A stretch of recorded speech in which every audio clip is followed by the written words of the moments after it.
I think mindset encompasses a lot of different material. I think the whole goal is really changing how you behave and who you think you are, right? Your identity of who you think you and who you believe you are.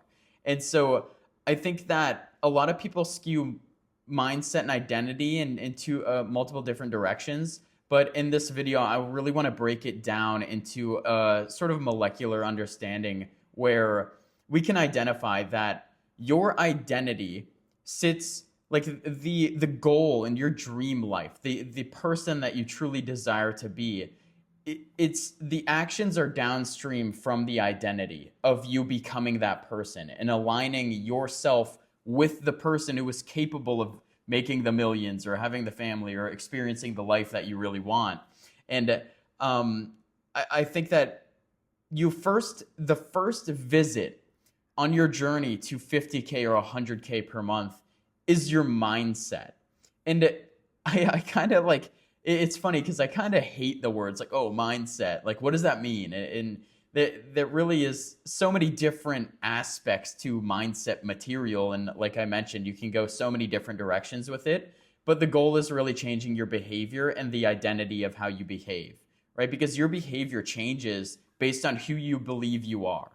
And so if I believe I'm someone capable of making $1 million, $2 million per year, 10 million, 100 million, my actions are going to reflect that because there's less resistance.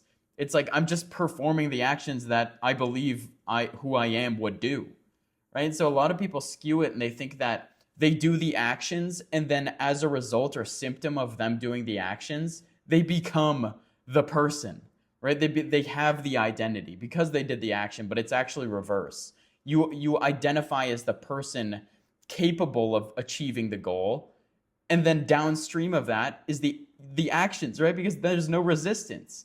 There's absolutely no resistance because you believe yourself, you do what you believe you are, right? So it's like, oh, I'm just the type of person that executes this because I believe I'm, a millionaire, So there are a lot of different ways to think about it, but I think really looking at it from a behavioral lens, not just like this woo-woo motivation, like, oh, I'm going to be motivated to do something. And then you're thinking about the execution when your identity isn't aligned with the executable work. So therefore, you're not as effective. And there's that level of resistance between you and the execution. And so you're not truly believing the fact that you can do this, right? And so it all starts with the identity and you believing that you can do it, right? It's like the version of you that really desires, like that you desire to be already exists. Like the version of you who has the multi-million-dollar business, the wife, the kids, the cars, the experiences, it already exists. Like that version of you is already existing right now. You just simply need to become the identity. You need to align yourself with that identity and truly believe it on a very deep level. And then the actions follow because there's no resistance. You're just doing what your identity is supposed to do, and a lot of people skew it. I think that, we sort of get into this confidence factor because it's like, how are you confident that you're truly the identity that you want to be or aspire to be or believe you are, right? It's like, I am confident that I am this person. And so there's a level of confidence. And so how do we gauge confidence? And it sort of ties into how my clients behave. And they're like, sometimes they're not confident in what they're doing, even though they are skilled, right? So there are two sort of levels and factors in confidence. There's understanding, and then there's the execution, right? Like, because you can get more confident as you do things, as your skill, like, if I'm playing soccer more and more, or football, if you're from, Europe, or everywhere else in the world, the more I play soccer, the more I'm executing the task, the more I'm actually doing it, the more confident I'm going to be in my ability. But there's also the understanding, which is actually a really interesting part, because like when you understand something at a deep level, right? Because if I'm a beginner, you go to intermediate, you go to advanced, you go to expert. And so I think that when you understand those at a deep level, like the fundamentals of what you're doing, like that's where true confidence can really come from. paired with the execution of actually doing the work and doing the skill that you're trying to be confident in, confidence ends up coming naturally because you understand the fundamentals and you understand each level, you understand the intermediate, and then you're actually executing the understanding, and then you skill up in both levels, right? So it's like that's where true confidence comes from. But there's a caveat, because this is why there's the sort of Dunning-Kruger effect, where a beginner can be so confident in what they're doing because they simply don't know what they don't know. They don't know the levels up. They don't know the information and stuff that contains above them, right? So it's like they're ignorant and overconfident and technically naive because they believe they're so good at this thing. Even if they're a beginner, they're like, oh, I'm naturally good. This is why it's like the beginner's confidence is they're so overconfident because they just don't know what they don't know. They don't know what is contained within the levels above them.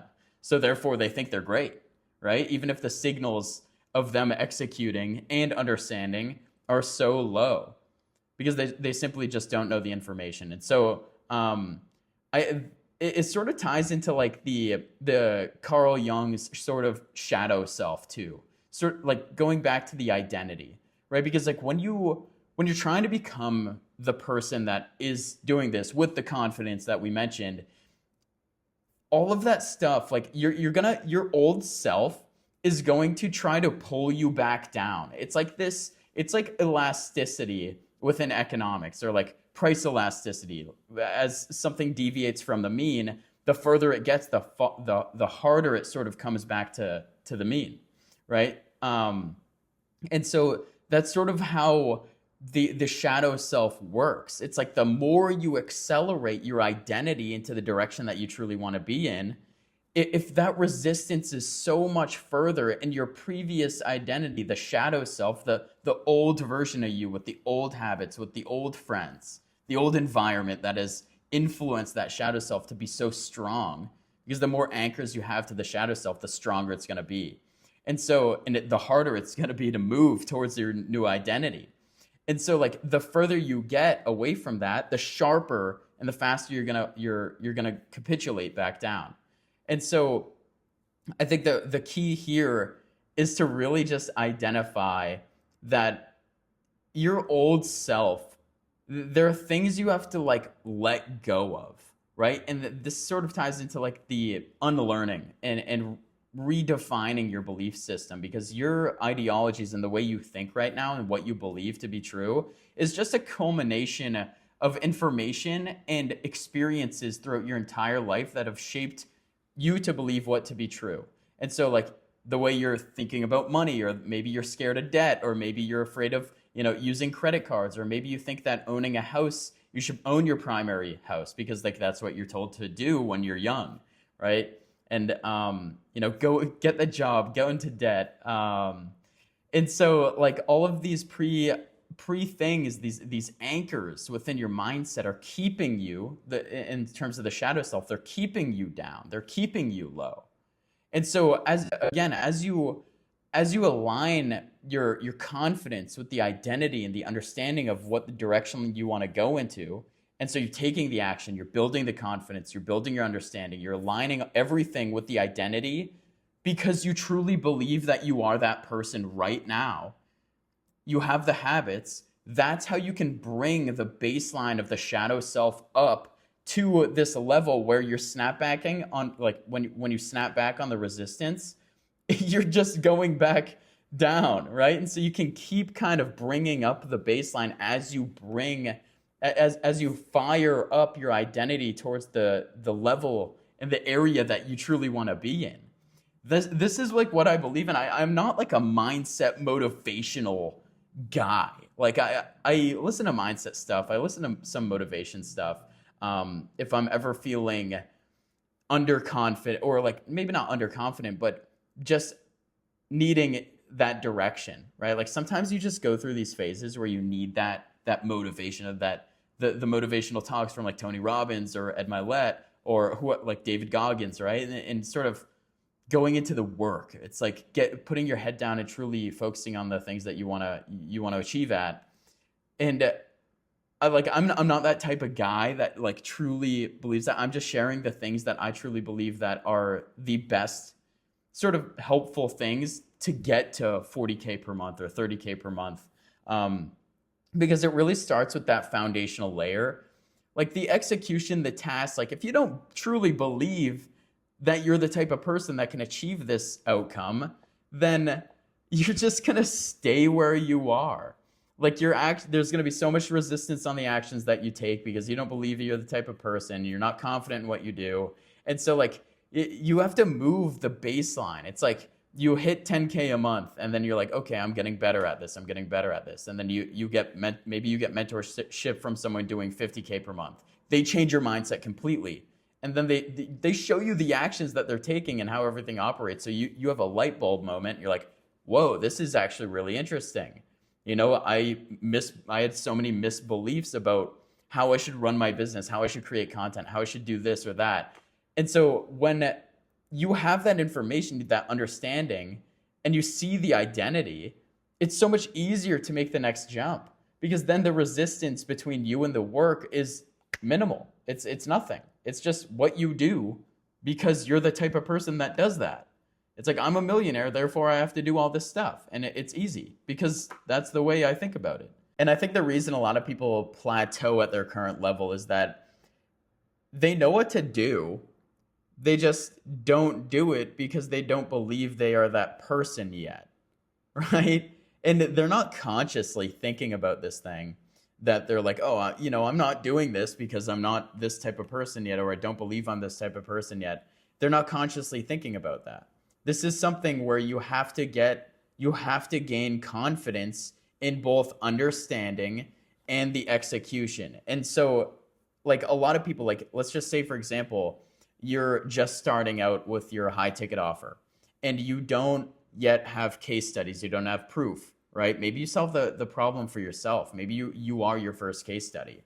And with that being said, it's like if you are your first case study, you have a level of understanding of what it takes to go through the levels of getting the result that you actually sell, right? So it's like you understand the fundamentals, you understand what changed here, what changed there, and like what you did there. And even if you don't like write it down, like you still understand it. You still understand like what had to be done or who you had to become to change those things and get the outcome that you now sell. And so the understanding piece to this entire puzzle is one of the most important things that you can do because it's not, you have to separate the understanding from the execution because you're not always going to be able to just like execute random things and get better at it, especially with online business. I mean, sure, if it's like tactical tasks like building automations, yeah, sure, repetitions make you better at it. Therefore, you're going to be more confident. But your understanding also goes up as you get better at it. And so like you understand specific nuances. And so, but at the same time, you can understand things and get more confident while not necessarily doing the execution work. And so like, if we go back to the example of someone who just launched their high ticket offer, they only have a little bit of execution because they've only done it for themselves. And so they can get their confidence up just by understanding what exactly they did for that one case study, their themselves at a deep level. And so they're going to have more confidence in how they show up on camera or the dropping price on the sales call or talking in the DMs and setting the appointment because they understand the person's problem at the much deeper level than that person understands it themselves. And I think this also sort of segues into this trap that I see a lot of people doing, right? Because it's the more skilled you get at something, the blinder you become. And which is a really interesting thing. And here's what I mean by that. So let's just say I'm a sales guy or a marketer. And you come to me with a business problem and I'm the sales guy, I'm going to diagnose that constraint with sales, right? Because it's so narrow focused that I'm only looking at what my expertise says to look at. And so I'm trying to find problems and diagnose something within your business because I'm a sales guy. I have that skill set.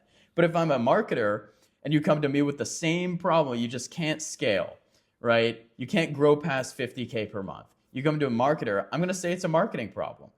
I'm going to say you go to an AI guy and he's going to say you have an AI problem. You go to like all of these experts, the more skilled you get, the more blind you become. And it's really interesting because that core concept is we see it everywhere nowadays online business because everyone is saying that you have this problem, you have that. They're diagnosing something that they don't even understand yet. And they don't understand why these things are happening and like why should they even fix that thing. And so like you can do all this work and pull the levers and fix that thing and then nothing happens. And so you just did the work when you could have just diagnosed the constraint to be this specific thing when you have all the variables, you have all the insights objectively. And so someone who understands the entire game from A to Z is going to know what to diagnose versus a skill set, a narrow-minded skill operator. They're going to diagnose it what's based on their skill set. It really just comes down to like how we think about different problems and like, first of all, who you're becoming, how you're getting confident in something, how you're applying that skill set, and what are the roadblocks that your skill actually has in terms of your understanding and how you see the picture.